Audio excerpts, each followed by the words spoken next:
Hi friends, welcome back to my channel. Today we're hopping right into these DIY projects and thrift flips. So this first project is going to be a cabinet door makeover.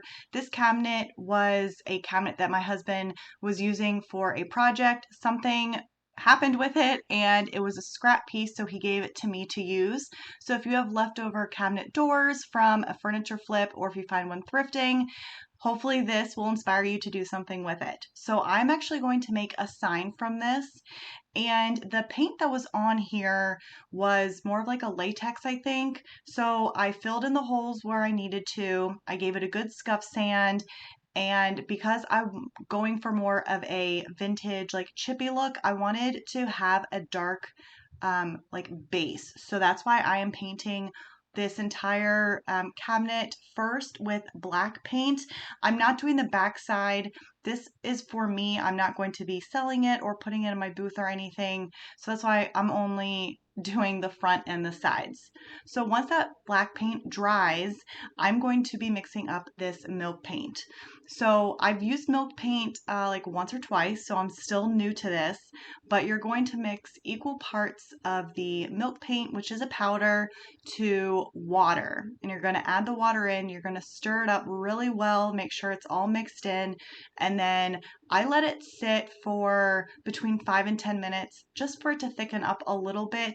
It is kind of runny at first, so definitely letting it sit for a little bit will help to thicken it up. So once it has sat for, like I said, 5 or 10 minutes, I start to apply the first coat. So it's probably not going to look very pretty, your very first coat, but you're going to end up doing, well, I shouldn't say you're going to. I ended up doing 2 coats of milk paint on this cabinet door.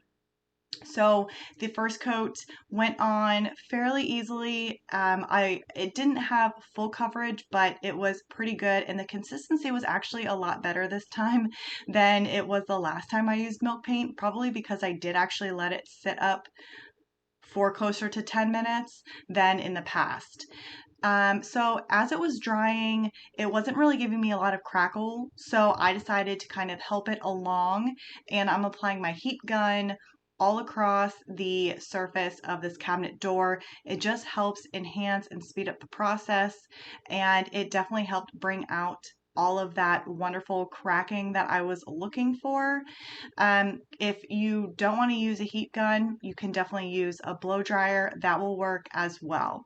So I did 2 coats of the milk paint and I applied heat both times. I let it sit overnight and it was thoroughly dry. And then in the meantime, I was working on my stencil. So I created this stencil in Cricut Design Space, and then I cut it out with my Cricut machine. I was able to make it in one on one mat, the 24-inch long mat.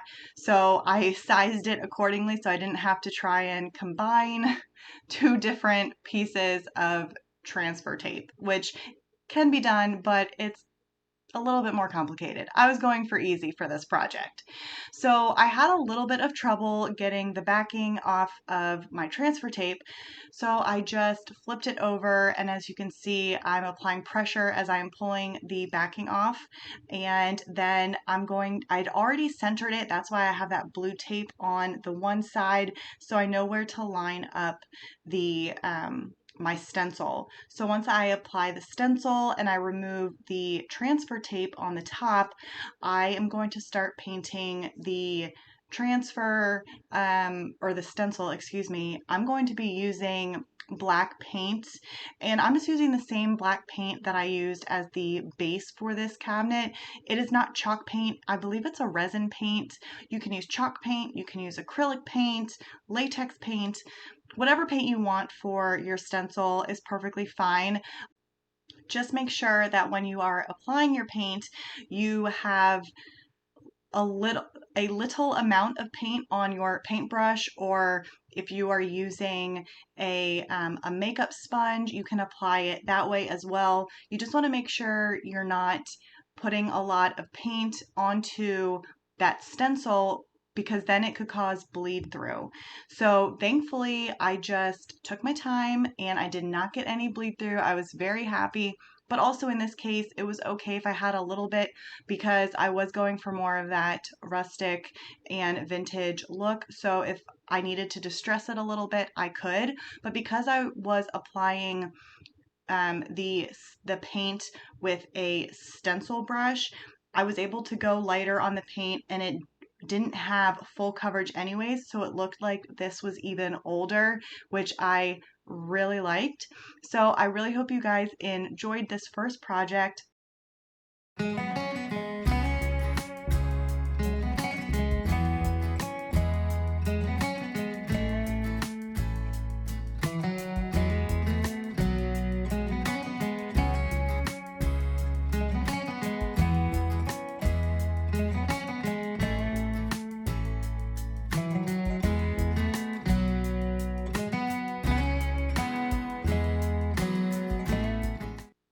For this project, I thrifted this jewelry box this past weekend.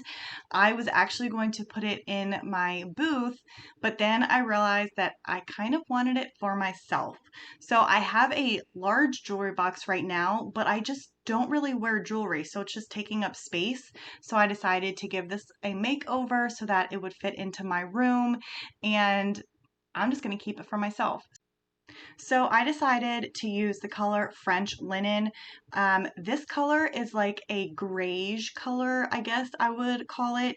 It is a nice warm color and I thought it would look really nice in my room, especially since I added some dark green accents to the wall. I thought it would complement that space really nice on my dresser. And I used this color on a furniture piece at the beginning of the year and it turned out really pretty. I'll link it in the description if you didn't see that video. So I had a little bit of the paint left over and I will say it was a little bit on the thicker side and I didn't really pay that much attention to it while I was painting the first coat, but I could see that it wasn't a very even, like it didn't have, an even coverage on the first coat because it was so thick.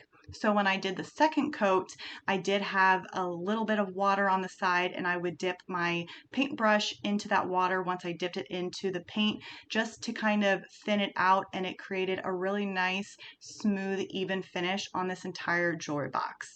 So once that dried, I decided that I wanted to give it a little bit of distressing. I really like just a light amount of distressing on items. So I did the corners, the sides, anywhere that, if it were to get nicked somehow, it would have that natural distress anyways. I went back and forth on if I wanted to add a mold to this or if I wanted to do a transfer. And I recently bought this Franz Botanical transfer set and I really wanted to incorporate that into a space of mine. I'm kind of going into my, what I want to call like my plant lady era, and I am working on my green thumb and I'm just really into like the living plants and greenery right now. So like I said, I just wanted to incorporate that into my space since I have some live plants in our bedroom.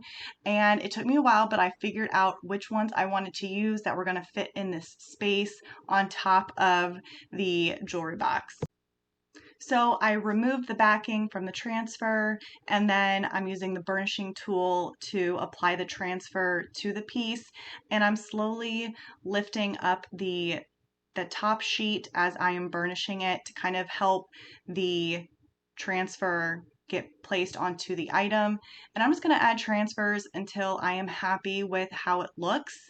And then I decided that I was also going to add just a little piece to the front as well, which you will see in the final clip of it. I did not get that on video. And then in the end, I decided I was going to seal it with polyacrylic instead of wax. The polyacrylic will give it a little bit more of a sheen, kind of darken it up, but I wanted to use a polyacrylic over a wax because I will be handling it and I didn't want the oils from my fingers to kind of mess with the wax. you know, over time. And then it's a lot easier to clean the polyacrylic, like wipe it down, you know, if it gets dusty or anything. At least in my opinion, it's a little easier to clean than if I were to wax it. So I chose to use polyacrylic, and I really hope that you guys enjoyed this project as well.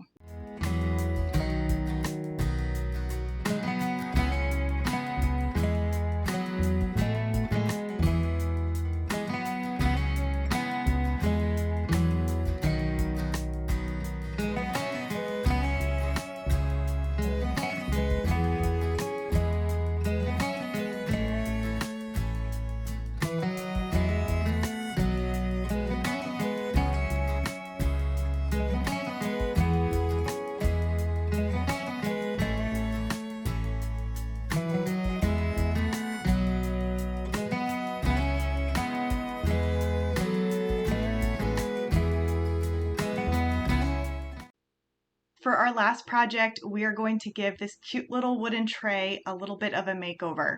I thrifted this recently and I really loved the pineapple design on the inside of this tray. If you don't know, I do live in Florida and I have a booth space, and I thought this would be a great addition to that space once I gave it a little bit of a makeover.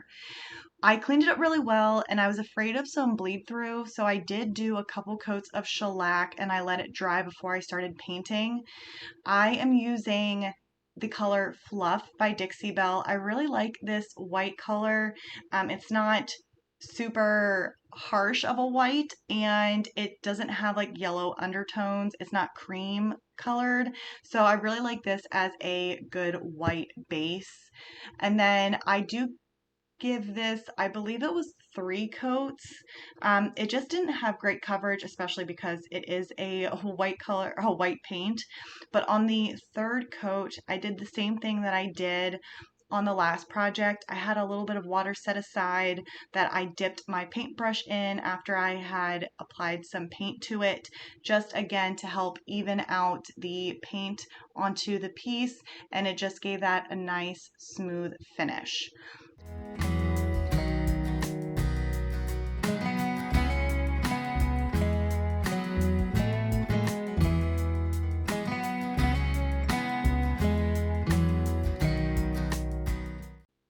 My plan was to wet distress this, but I let it sit for definitely overnight. So it was a while that it was that, and it totally dried. So I ended up just using sandpaper. I believe this is 180 grit, and I'm just going to give the pineapple a really good distressing, and then I will distress the sides of the tray, especially the corners, the edges.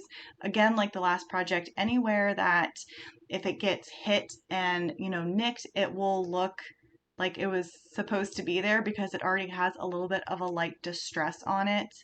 And to seal this up, I am using polyacrylic again. I'm going to do a couple coats for this tray, especially on the inside. I really wanted to make sure it had a good seal because I don't know what someone would use this for, you know, whether it was keys or something like that. I wanted to make sure that it was protected. So I really hope that you all enjoyed this video and you enjoyed these projects. Please let me know your favorite in the comments. And if you did like this video, please give it a thumbs up and please consider subscribing. It really does help my channel. And I hope you all have a wonderful rest of your week, and I will see you all in my next video. Bye guys.